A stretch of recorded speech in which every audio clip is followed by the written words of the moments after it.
الشيطان الرجيم.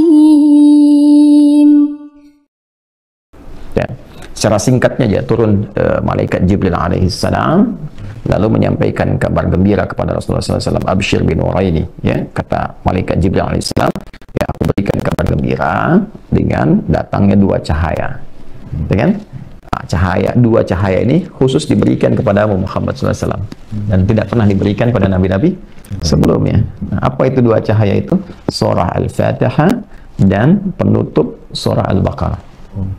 Ya, nanti di hadis terusannya kalau kita baca itu detailnya itu dua ayat terakhir surah Al-Baqarah.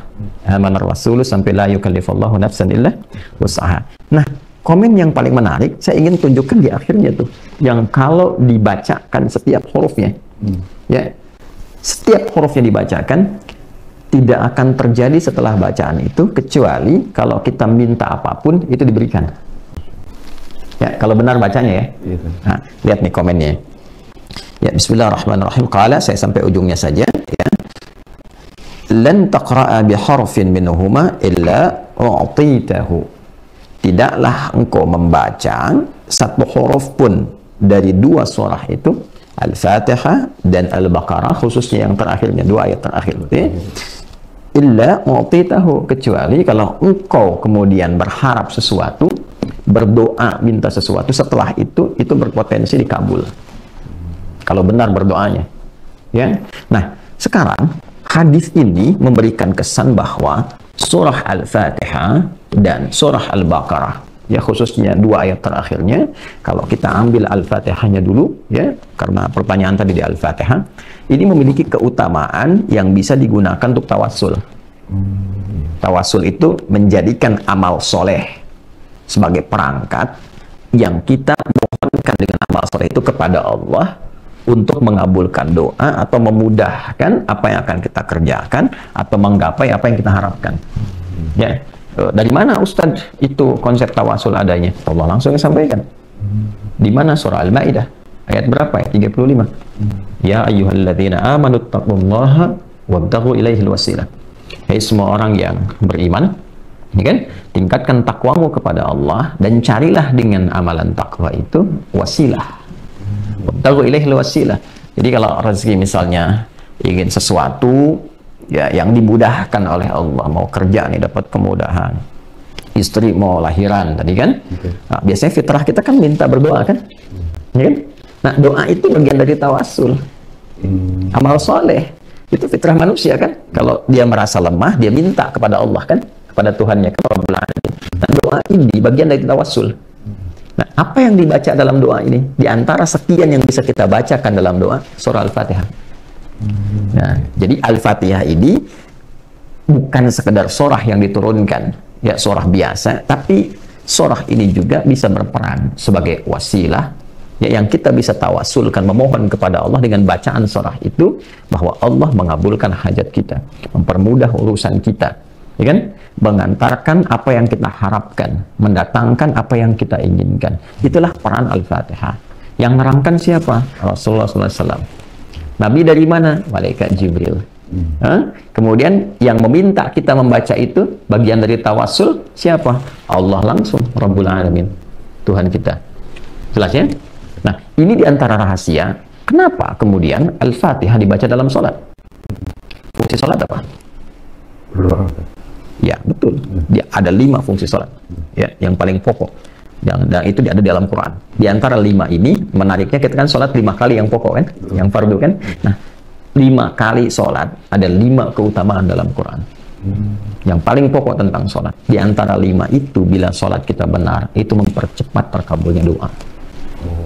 Contoh, Quran surah ke-3 Ali Imran ayat ke-38 sampai 39. Nabi Zakaria kan kisahnya viral kan, ya kan? Sudah beranjak sepuh, rambut memutih, fisiknya letih, saat yang bersamaan belum dikaruniai keturunan kan? Baik, apa yang dilakukan oleh beliau? Berdoanya dalam keadaan apa? Dalam keadaan sholat. Ya, tapi nggak boleh ngarang nebak-nebak, ya kan? Dari mana taunya?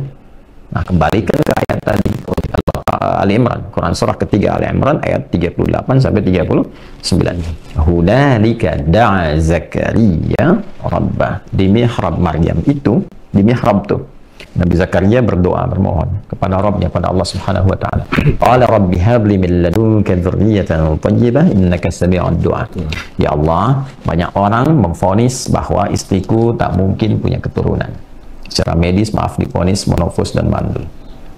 Karena itu aku bermohon kepadamu saja yang tidak punya batas dalam pemberian. Sifat Allah tuh Wahhab. Kalau kita minta hab itu pemberi tanpa batas. Engkau pasti mendengar doa hamba. Lalu turun ayat 39. Fanadathul malaikatu wa huwa qa'imun yusalli fil mihrab. Setelah doa itu selesai dilakukan, itu belum selesai sholatnya, baru doanya selesai. Belum selesai sholatnya, ya, baru doanya tuh. Ya, tiba-tiba turun malaikat, sedangkan doa itu masih dipanjatkan, berdiri dalam sholat. Qa'imun yusalli fil mihrab. Sedang berdiri, masih berdiri, belum selesai sholat.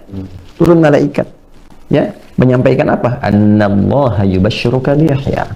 Allah kasih kabar gembira, doa kamu dijawab, kamu akan punya anak. Bahkan namanya langsung dari Allah, Yahya.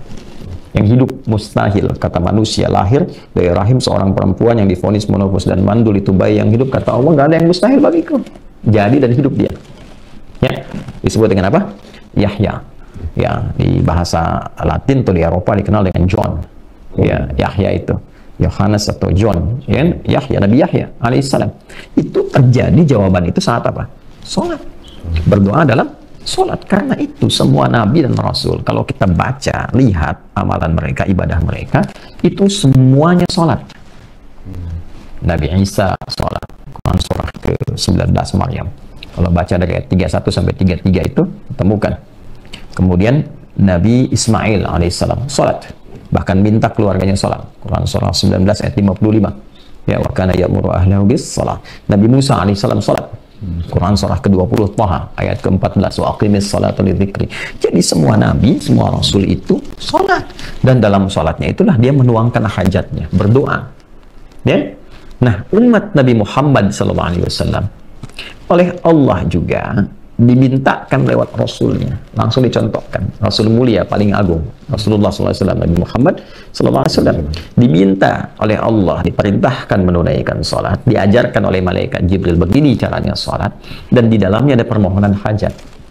Ya, karena itu ketika ayat pertama yang membawa perintah sholat, ya, bukan menunjukkan tentang pendirian sholat, tapi membawa perintah sholat. Kalau pendirian itu biasanya dikaitkan dengan iman lalu mendirikan sholat, seperti Al-Baqarah ayat 3, alladzina yu'minuna bil ghaibi wa yuqimunas sholat. Kan itu konteks mendirikan sholat, kaitan dengan iman. Tapi ketika diperintahkan ya, sholat untuk ditunaikan yang tidak dirangkai amalan lain seperti zakat, wa aqimus shalah wa atuz zakah, dan berdiri sendiri dalam sholatnya, itu perintahnya disertai dengan permohonan hajat. Al-Baqarah ayat 45, wasta'inu bis sabri was shalah wa innaha lakabiratun illa 'alal khashiyin. Jika engkau punya persoalan, punya hajat dalam hidup, terima dulu persoalan itu sebagai ujian dengan kesabaran. Terima, karena Allah menguji itu untuk meningkatkan kualitas hidup, bukan untuk merendahkan. Dan lalu engkau minta solusi kepada Allah lewat sholat. Ya, bahkan kalau nanti ada hamba yang kurang yakin, imannya dipertanyakan. Karena itu di Al-Baqarah ayat 153 ditekankan lagi dengan kalimat imannya. Ya ayyuhalladzina amanu ista'inu bis sabri was shalah innallaha ma'as sabirin. Jadi kata Allah, wasta'inu, minta solusi, minta pertolongan dari hajatmu itu. Nah, menariknya saat kita tunaikan sholat itu, lalu kita katakan, ya Allah, engkau perintahkan aku meminta, aku lakukan sekarang. Ya? Dalam ibadah ini, dalam sholat ini. Anda kalau ingin merubah kalimat perintah, wasta'inu, menjadi kalimat permohonan, rubah menjadi nasta'in. Wasta'inu jadi nasta'inu. Saya tanya, kita dalam sholat tuh baca nggak kalimat nasta'in? Nah, bacanya kapan? Fatihah. Iyyaka na'budu wa iyyaka nasta'in. Ya Allah, hanya untukmu, hanya kepadamu na'budu, aku beribadah, menunaikan sholat. Ya, karena di ibadah na'budu di situ maksudnya sholat. ditemukan padanannya di Quran surah ke-20 Taha ayat ke-14. Innani anallahu la ilaha illa ana fa'budni. Kata Allah fa'budni, kita katakan iyyaka na'budu. Kan? Itu perintahnya. Fa'budni, kita bilang iyyaka na'budu. Kan? Nah, dari mana taunya itu salat? Teruskan ayatnya wa aqimis salata. Jelas? Maka kita katakan iyyaka na'budu. Setelah itu wa iyyaka nasta'in, dan hanya kepadamu ya Allah aku sekarang punya persoalan, punya hajat, aku minta, aku mohon. Nah, jadi Al-Fatihah ini diantara keistimewaannya bahkan perintah langsung dari Allah, lalu contohnya langsung dari Rasulullah SAW untuk dipraktekkan dalam sholat sebagai wasilah memohon kepada Allah dari hajat. Karena itu setiap sholat itu hajat. Dulu orang-orang kalau punya hajat tertentu yang sifatnya spesifik, ya, itu dia sholat, lu minta. Imam Al-Bukhari, ini kitab saya Al-Bukhari ini. Imam Al-Bukhari ini menulis Sahih Al-Bukhari ada 97 topik. Kurang lebih lah ada sekitar 7.000 hadis kalau digabungkan semuanya. Itu setiap menulis satunya, beliau sholat dulu 2 rakaat. Satu hadis itu kan? Ya. 16 tahun ditulisnya. Di Masjidil Haram. Jadi sebelum menulis itu sholat dulu. Kalau tenang, batinnya nyaman, merasa terdorong tidak ada masalah, nyaman, nulis. Kalau nggak tenang, nggak jadi. Sampai selesai di Masjid Nabawi di Al-Madinah Al-Munawwarah. Dan beliau membawa ini sebagai bekal untuk berjumpa Rasulullah. Nah, pasti bawa bekal apa tuh? Untuk jumpa dengan Rasulullah. Jadi jangan bawa kontroversi di hadapan Nabi. Masa di hadapan Nabi mau bawa sunnah bid'ah? Ya, bawa amal. Ketika kembali itu bawa amal, bukan bawa perdebatan. Ya. Nah, yang mau saya katakan, beliau sholat dulu. Ya, mempraktekkan ini. Nah, menariknya gini, tahu dari mana Al-Fatihah yang dimaksudkan itu kaitannya dengan solusi hajat? Nah, kita tidak beropini, hadis lagi. Kan tadi timbangan di awal, Quran dengan hadis. Caranya dari yang mana? Sahih Muslim lagi. Nomor hadis 397. Ya. Ini hadisnya qudsi. Ya, jadi hadis qudsi itu yang sanadnya tersambung langsung kepada Allah Subhanahu wa taala, kan? Lalu disampaikan maknanya pada Rasulullah SAW, lafaznya diterangkan kepada kita, tapi dalam bentuk lafaz yang tegas. Ya, jadi Nabi langsung menisbatkan persanadannya kepada Allah. Qala Allah Azza wa Jalla. Baik ya, kalau hadis-hadis yang bukan qudsi, Nabi langsung mengatakan. Sanadnya tidak disambungkan langsung, tapi maknanya diberikan oleh Allah. Wa ma yantiqu 'anil hawa, in huwa illa wahyu yuha. Wahyu kepada Nabi, Nabi sampaikan. Jadi hadis biasa itu bentuknya Allah ilhamkan berupa wahyu kepada Rasulullah SAW.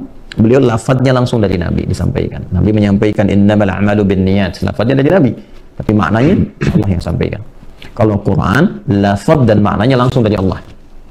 Jelas? Kalau hadis qudsi itu maknanya dari Allah Subhanahu wa taala, lafadznya Nabi tegaskan tapi sanadnya Nabi sambungkan kepada Allah. Qala Allah Azza wa Jalla. Ya, kata Nabi, qala Allah Azza wa Jalla wa kama qala sallallahu alaihi wasallam, qasamtus shalah baini wa baina abdi. Allah itu berfirman, aku membagi salat itu 2 bagian, antara hak aku dan hak hambaku. Ya, wali abdi masal, dan hambaku bila benar menunaikan kewajibannya sebagai hak aku. Jadi kalau ada hak ada apa? Kewajiban kan? Jadi hak Allah kewajiban kita, hak kita kewajiban Allah kepada kita. Ya, saking adil dan rahman rahimnya Allah itu, padahal Allah tuh mudah saja mengatakan sholat, kita hamba. Tapi karena rahman dan rahimnya, ya, dijelaskan kenapa engkau mesti sholat. Bukan hanya membuktikan keimananmu kepada aku, penghambaanmu kepada aku, tapi ada manfaat yang kau akan dapatkan dalam hidupmu untuk mempermudah tugasmu di dunia ini. Maka aku bagi 2 bagian, kata Allah dalam sholat itu. Ya, kemudian ada bagianku, ada bagianmu nih. Wali abdi masal. Kalau engkau benar menunaikan kewajibanmu itu, aku berikan kewajibanku untuk memberi kepadamu apapun yang kau inginkan. Ya, selama itu baik untuk urusan dunia akhiratnya. Jadi ada posisi dalam sholat itu yang kalau kita benar, itu Allah mengabulkan apapun yang kita minta. Selama itu ada maslahat dunia akhirat. Jelas? Baik, kapan itu dimulai? Kata Allah, nanti kembalikan ke sini ya. Idza qala al-'abdu alhamdulillahi rabbil alamin. Itu dimulai saat hamba membaca alhamdulillahi rabbil alamin. Qala Allah azza wa jalla, Allah menjawab, hamadani 'abdi, hambaku sedang memujiku. Wa idza qala al-'abdu ar-rahmanir rahim. Kalau hambaku berkata ar-rahmanir rahim, qala Allah azza wa jalla, athna 'alayya 'abdi, hambaku sedang menjunjungku. Wa idza qala al-'abdu maliki yaumiddin. Kalau hambaku berkata Maliki yaumiddin, qala Allah azza wa jalla, Allah kemudian menjawab, majjalani abdi, hambaku sedang mengagungkanku. Perhatikan, idza qala al-abdu iyyaka na'budu wa iyyaka nasta'in. Qala Allah azza wa jalla, kalau hamba berkata iyyaka na'budu wa iyyaka nasta'in, maka Allah langsung menjawab. Perhatikan jawabannya, hadza baini wa baina 'abdi wa li 'abdi ma sa'al. Ini perjanjian antara aku dengan hambaku, dan kalau hambaku benar sampai bacaan ini, apapun yang dia minta aku berikan. Makanya Allah ajarkan satu kalimat, satu ayat yang bila dibaca terpenuhi semua apa yang kita minta itu. Ihdinas siratal mustaqim, siratal ladzina an'amta 'alaihim ghairil maghdubi 'alaihim waladdallin. Itu permintaannya para nabi, orang soleh, orang siddiq. Itu ada di An-Nisa ayat 69. وَمَن يُطِعِ اللَّهَ وَالرَّسُولَ فَأُولَٰئِكَ مَعَ الَّذِينَ أَنْعَمَ اللَّهُ عَلَيْهِم مِّنَ النَّبِيِّينَ وَالصِّدِّيقِينَ وَالشُّهَدَاءِ وَالصَّالِحِينَ وَحَسُنَ أُولَٰئِكَ رَفِيقًا. Gitu. Jadi kembali ke sini, saya ingin katakan Al-Fatihah itu istimewa. Karena istimewa, Allah perintahkan kita sholat baca Al-Fatihah. Di antara faidahnya apa? Manfaat keistimewaannya. Supaya saat baca itu kita punya hajat terkabulkan. Mudah. Itulah sebabnya Anda sholat dari subuh ke zuhur kan nggak mungkin nggak punya masalah, ya kan? Maka ketika dimohonkan dengan benar, bacanya benar, kan? Mohonnya benar, itu dikabulkan, dimudahkan. Makanya butuh contoh dalam ibadah muqayyadah itu. Jelas ya? Makanya dicontohkan oleh Nabi. Nabi contohkan itu supaya apa? Supaya umat-umatnya yang baca benar, urusannya mudah. Itu. Gitu ya, makanya butuh contoh. Tapi kalau bukan di ibadah yang sifatnya muqayyadah, ya lawannya itu mutlaqah, tidak perlu dicontohkan. Karena apa? Momentumnya nggak terjadi setiap kali ada berkesamaan dengan waktu sholat. Kan umum sifatnya. Oh, masa ujian harus bersamaan dengan waktu sholat, rapat bersama, kan nggak mungkin kan? Ya kan? Nggak selamanya harus sama gitu. Ya, ada ujian, yang ini rapat, yang ini kemudian ada mau pengajian, yang ini peresmian pembangunan. Ya, semua ragam itu timingnya tidak harus bersamaan dengan waktu sholat, ya kan? Bisa jadi berbeda. Karena itulah Al-Fatihah itu selain bisa dibaca muqayyadah dalam sholat yang terikat rukun, syarat, waktu dan tempat, itu bisa dibaca umum di setiap keadaan. Iya, bebas saja. Karena apa? Dia punya sifat umum, yaitu sifat-sifat tawassul. Itu sifat yang digunakan perantara untuk memohon kepada Allah kebaikan-kebaikan. Sadaqallahul Azim.